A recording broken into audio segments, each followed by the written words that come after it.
Welcome to this deep dive. Today, we're tackling agency theory, which is really a cornerstone for understanding how the corporate world works. It absolutely is. Yeah. We've got some great material to unpack how these, well, inherent conflicts of interest play out between company owners, the shareholders, and the managers running the show. Exactly. And this theory, it really gets traced back to that seminal 1976 paper by Jensen and Meckling, doesn't it? That's the one. It provides such a crucial analytical framework for looking at this relationship between ownership and control. Which is, I mean, the central issue, right? The separation in modern companies where the people putting up the capital often aren't the ones making the daily decisions. Precisely. And that separation raises some big questions about efficiency, about trust, the whole setup. That's the core problem we want to explore. When the reins are in different hands from the owners, tensions naturally arise. So our goal here is really twofold. First, understand why these conflicts happen, their nature. And second, look at the strategies used to, well, mitigate them. We want to give listeners a clear, applicable view of this whole concept. Sounds good. Let's start with the basics of the agency problem itself then. As our material lays out, you can think of the shareholder-manager link as an agency contract. Okay, a contract. How does that work? Well, you have the shareholder acting as the principal who delegates authority, right? They delegate the running of the business to the manager who acts as the agent and uses their discretion to make decisions. Right. So shareholder invests, manager manages. Seems logical, especially for big companies with lots of shareholders. But where exactly does the friction start? The complications really stem from two key conditions. The first is what's called information asymmetry. Information asymmetry. Yeah, basically the manager being involved day to day just inherently knows more about the company's real situation, its operations, opportunities, risks, than the shareholder, who's usually more removed. Got it. The manager has the inside track on information. And the second condition. The second critical factor is the divergence of objectives. The manager's interests don't always perfectly align with the shareholder's main goal. Which is usually what? Maximizing the company's value? Generally, yes. Maximizing value, getting a good return on investment, but the manager, they might prioritize other things. Ah, okay, this is where it gets interesting. What kind of other things? The text mentions some opportunistic behaviors that can pop up. Exactly. A classic example is unnecessary company expansion. Empire building, basically. Why would a manager do that if it doesn't boost profits for shareholders? Well, a larger company might mean more power for the manager, more prestige, maybe even a bigger salary package, even if profitability per share doesn't improve or even declines. Right, makes sense from their perspective, maybe. A bigger kingdom to rule. What's another problematic behavior? Another one is an aversion to taking on risky investments, even if they have potentially high payoffs. So playing it too safe. Kind of. From the manager's view, a high-risk project that fails could threaten their job or their short-term bonus. Even if, long-term, it might have been great for shareholders, their time horizons and risk tolerance can be quite different. Yeah, I can see that.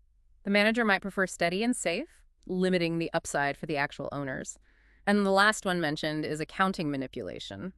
That sounds serious. It is. Fiddling with the books essentially to make short-term results look better, maybe hit bonus targets or inflate the stock price artificially. The long-term consequences for the company's health and reputation can be severe, directly hitting shareholder value. Okay, so these conflicts clearly create challenges, and presumably they cost the company money, right? The text talks about agency costs. What are those exactly? Agency costs are precisely the expenses incurred trying to reduce these conflicts of interest between principals and agents. Our material breaks them down into three main types. All right, let's go through them. First up, monitoring costs. What does that cover? Monitoring costs include spending aimed at overseeing and evaluating what the agent, the manager, is doing. Think audits, both internal and external, detailed performance reports, Right. maybe hiring consultants to check operational efficiency. So basically the principal spending money to watch the agent. It's the cost of trying to make sure the agent is acting in the principal's best interest. And who actually pays these monitoring costs? I assume it ultimately hits the company's bottom line. Correct. Even if paid to third parties like auditors, these costs reduce the company's overall profitability and thus the return to shareholders. The second type is bonding costs, or costs related to incentive structures. How do these work? Okay, so these are meant to align interests, things like bonuses and stock options. How are they supposed to work? Right. Bonding costs involve designing the manager's compensation, so it's tied to the company's performance, and therefore, hopefully, to shareholder interests. Giving stock options means the manager benefits if the share price goes up. Variable bonuses can be linked to hitting certain performance targets that shareholders care about. Mm. Profit sharing also tries to link the manager's reward to the company's financial success. I get the logic. If the manager's pay goes up when the company does well, they should be more motivated to make that happen. But do these incentives always work perfectly? What are the potential downsides? They're not foolproof. For instance, stock options might tempt managers to take excessive short-term risks to pump up the stock price before the options vest, even if it harms long-term sustainability. All right. Or bonuses tied to short-term targets could encourage that accounting manipulation we talked about. It's a tricky balance. Definitely. Okay, and the final category was residual costs. That sounds a bit abstract. It is a bit harder to grasp, yeah. What exactly are residual costs? Residual costs represent the loss in value to the shareholder that still occurs, even with monitoring and incentive systems in place. It's the cost of suboptimal decisions the agent makes that weren't caught or corrected, leading to the company being worth less than it potentially could be. So, even with audits and performance bonuses, you can still lose value because of bad decisions that weren't perfectly aligned with owner interests. How on earth do you measure that? Must be difficult. Extremely difficult. It's the value that might have been generated if management was perfectly aligned. You could try to estimate it by looking at missed opportunities or comparing performance to similar firms with maybe better governance, but yeah, there's always an element of estimation. Okay, so we understand the problem and the costs. Now, let's dig into the strategies for actually trying to align those interests better. Good idea. What tools do companies have? Well, the text lays out several key ones, starting with performance-based compensation contracts, which we've touched on, stock options, variable bonuses, profit sharing. Right, and each has its own pros and cons regarding the incentives they create and the potential risks. Interestingly, some research suggests that longer vesting periods for stock options might encourage more long-term thinking from managers. That makes sense. It could reduce that incentive for short-term manipulation we mentioned. Potentially, yes. Let's unpack stock options a bit more. What would you say is the main benefit and the main drawback from an alignment perspective? A key benefit is that it directly links the manager's wealth to the long-term success of the shareholders. It encourages focus on sustainable value growth.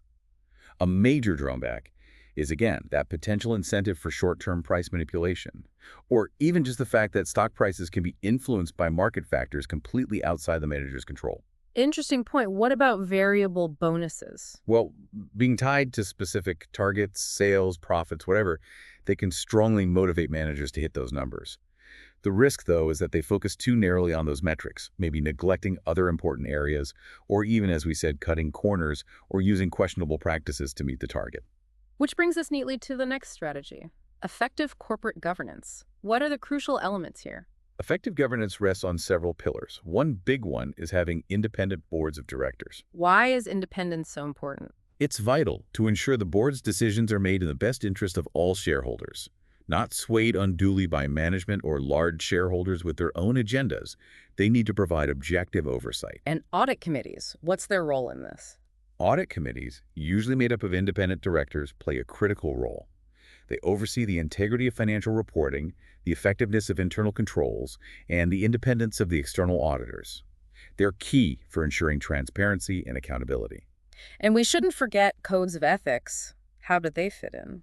Codes of ethics lay down the principles and values that should guide everyone in the organization, managers included. Implementing them, and more importantly, enforcing them, is crucial for fostering a culture of integrity and reducing the likelihood of opportunistic behavior. But a code alone isn't enough. You need mechanisms to enforce it and consequences for violations. Absolutely, an ethical culture is key. The third point mentioned is transparency and accountability. What does that mean in practice? Transparency means the company has an obligation to disclose relevant, understandable information about its financial health, performance, and decisions to shareholders and other stakeholders. This happens through clear financial reports, strong internal controls ensuring data reliability and compliance with regulations. And accountability. Accountability means managers must answer for their actions and decisions to the shareholders. There have to be consequences and oversight. Okay. And finally, manager stock ownership. What's the thinking behind having managers own part of the company too? The logic is pretty straightforward. When managers become owners themselves, they share directly in the business risk alongside other shareholders. So skin in the game, basically. Exactly. It aligns their financial incentives more naturally. If the company does well, their own wealth increases. If it does poorly, they feel the pain too. This encourages a longer-term perspective and a greater focus on creating value for all shareholders. Right. That makes a lot of sense. This leads us into the practical relevance of agency theory. Sometimes these theories can seem, purely academic. Oh, definitely not this one. Agency theory has been a major driving force behind significant real-world policies and regulations. It's directly influenced corporate governance reforms aimed at strengthening shareholder rights and improving management oversight. The text specifically mentions the Sarbanes-Oxley Act in the U.S. What was the context for that law, and how does it connect back to agency theory? Right, Sarbanes-Oxley, or SOX. It came about in the early 2000s, directly in response to massive accounting scandals. Think Enron, WorldCom. I remember those huge collapses. Huge. And they exposed severe agency problems. Managers' interests were wildly out of sync with shareholders, leading to fraudulent accounting and a massive loss of investor confidence. SOX brought in major changes to increase corporate responsibility, strengthen internal controls, boost financial transparency, directly addressing the kinds of agency issues we've been talking about. A very clear example of theory influencing law. It also mentions assessing moral hazard in financial institutions. How does that link in? Moral hazard. That idea of taking on more risk because someone else bears the potential losses, that's a classic manifestation of the agency problem. Like a manager making a big, risky bet knowing that if it goes bad, the shareholders, or maybe even taxpayers, pick up the tab. Precisely. In finance, moral hazard is the risk that a party like a bank or its managers will make riskier decisions because they know another party, taxpayers, depositors, shareholders, will bear the cost if things go wrong. Agency theory helps us understand how compensation structures and lack of proper oversight can incentivize that kind of behavior, especially where decisions can have system-wide consequences. And finally, how can agency theory help with organizational design and corporate culture? It provides a framework, really, a way to think about designing organizational structures and incentive systems that minimize these interest conflicts and encourage people to work towards common goals. By understanding potential friction points, companies can try to build more ethical and efficient cultures where transparency, accountability, and aligned interests are core values. We've certainly covered a lot of ground. So to recap, agency theory gives us this vital lens for understanding those, well, almost inevitable frictions when company ownership and management are separate. That's right. These agency conflicts are pretty much inherent in modern business structures. But as we've seen, it's not hopeless. By using the right mix of incentives, effective monitoring, and strong corporate governance, these conflicts can be managed effectively. And the payoff for getting that alignment right seems clear. Companies that are more competitive, more sustainable, and ultimately more valuable. Definitely. Agency theory isn't just some abstract academic idea. Understanding and applying it is fundamental for protecting investors, promoting corporate ethics, and ensuring transparency in the financial markets. So to wrap up this deep dive, we'll leave you with a question for reflection, inspired by those reflection and application tasks in our source material. Thinking about the business cases we all know, what do you think is the single most effective mechanism for mitigating agency problems and why?